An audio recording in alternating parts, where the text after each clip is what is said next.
Hello and welcome to a special edition of TSA TV in which we look at God of War. More specifically, we're going to be taking a look at the downfall of a family, because over the entire franchise, which now consists of 6 games, Kratos has single-handedly murdered the vast majority of his entire family.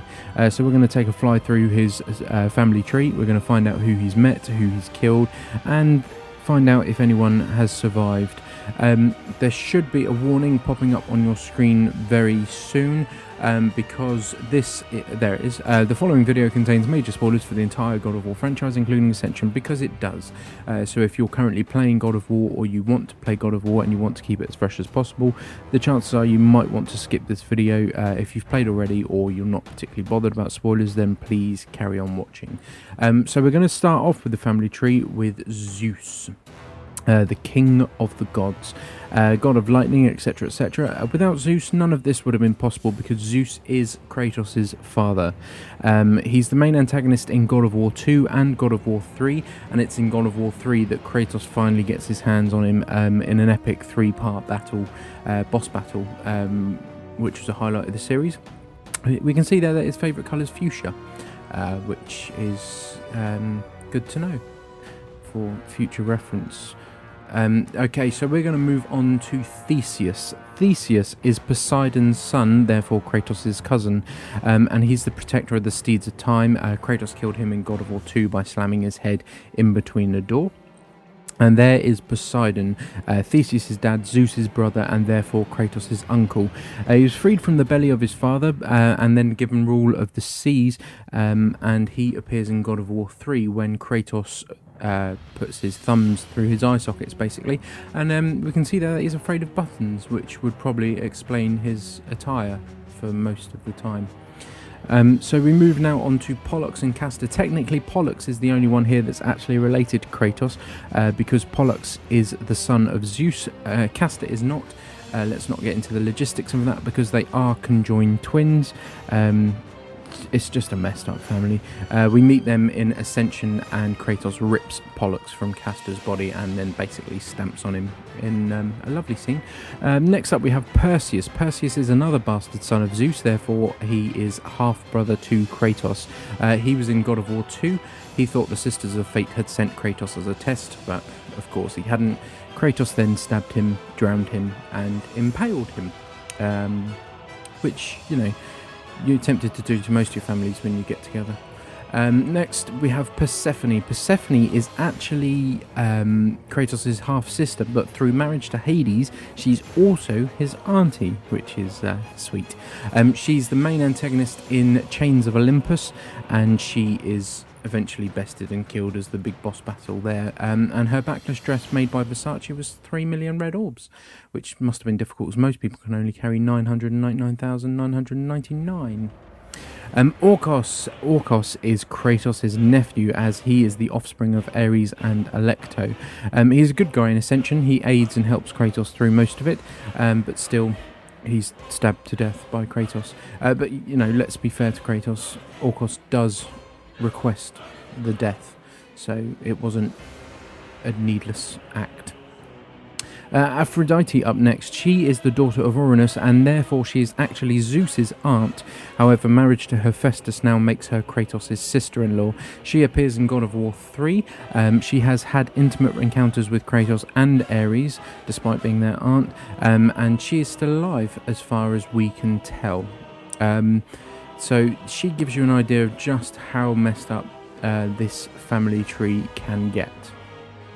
Lysandra and Calliope, Kratos' wife and daughter. They were slayed by Kratos in a cruel trick by Ares, and their death has been the driving force for the entire God of War franchise.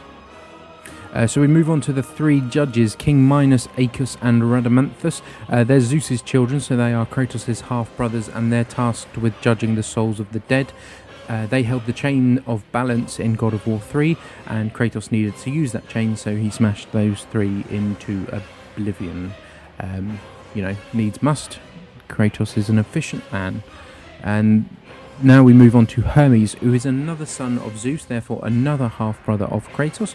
He appears in God of War 3, and we can see a picture there of Kratos ripping his legs from him. He then steals his boots and uses them for his own gains.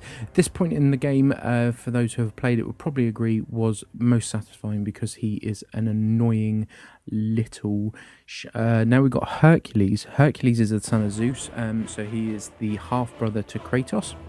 He appears in God of War 3, where he gets his head pummeled in with his own weapon, the cestus. We can see there that he's seeking a slim with a good sense of humour, love of wine, central locking, air conditioning and automatic braking system. Aren't we all, Hercules? Aren't we all? We have Hephaestus next. Hephaestus is the child of Zeus and Hera, therefore half-brother. He's the smith god. He built things such as Poseidon's trident and Zeus's lightning bolt. He also built Pandora's box and its key, which took on the form of his daughter Pandora. We meet him in God of War 3. He's been punished by Zeus for not making Pandora's box as secure as possible. He tries to trick Kratos. Kratos doesn't fall for it, and he basically gets killed by Kratos, as most of them do.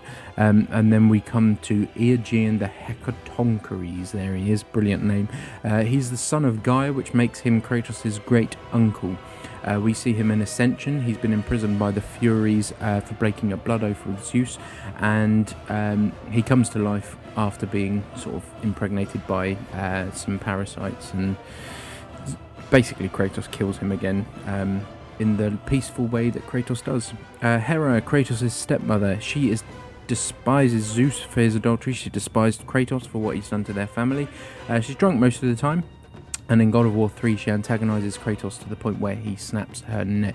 And here we can see her looking for her contact lens because she's got massive eyes, like really big eyes.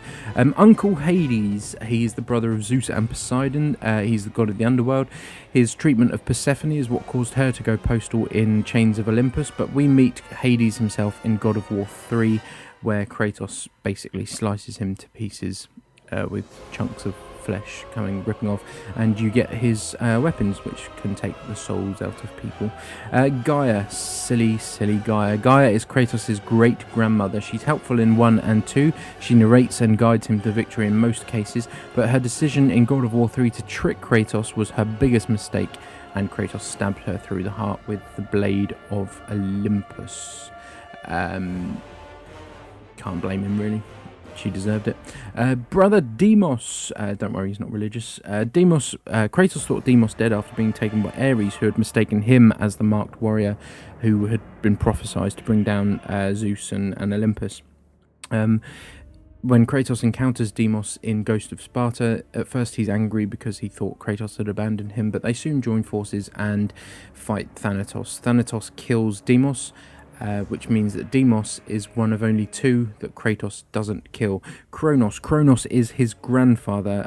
He swallowed his children, so that's Poseidon, Hades, the like, except Zeus, fearing that they would overthrow him.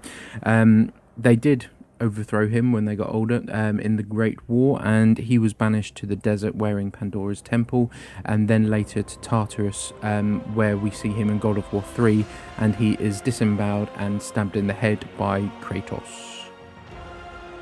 Next up, we've got Callisto. Callisto is Kratos' mum. Again, Kratos thinks that Callisto has been dead for the majority of this series. She makes herself apparent in Ghost of Sparta, and she then swiftly transforms into a beast. Kratos kills this beast, which subsequently kills his mum, which doesn't really make him any happier. Athena is his half sister, and she's probably one of the most complicated to place in the entire franchise because she's present in every game but Ascension. She's a good guy for most of it. She aids and helps Kratos along his journey, giving him weapons, etc. But she also lies to him and manipulates him, and her physical body is killed in God of War 2 after trying to save her father, successfully trying to save her father, rather. And then in God of War 3, again, she aids Kratos with her own tricks in mind. Her spirit is still alive, as far as you know. And then we have Ares. Ares is present only in God of War 1. He's the man responsible for turning Kratos into this just sheer animal of hatred and vengeance. He is bested at the end of God of War 1 when Kratos shoves a massive sword through his chest. And that's pretty much it. That's the downfall of an entire family at the hands of one man. You've been watching a special edition of TSA TV. For more information or for more videos, go to thesixthaxis.com. Thank you for watching, hope you enjoyed, and stick with us for more videos in the future.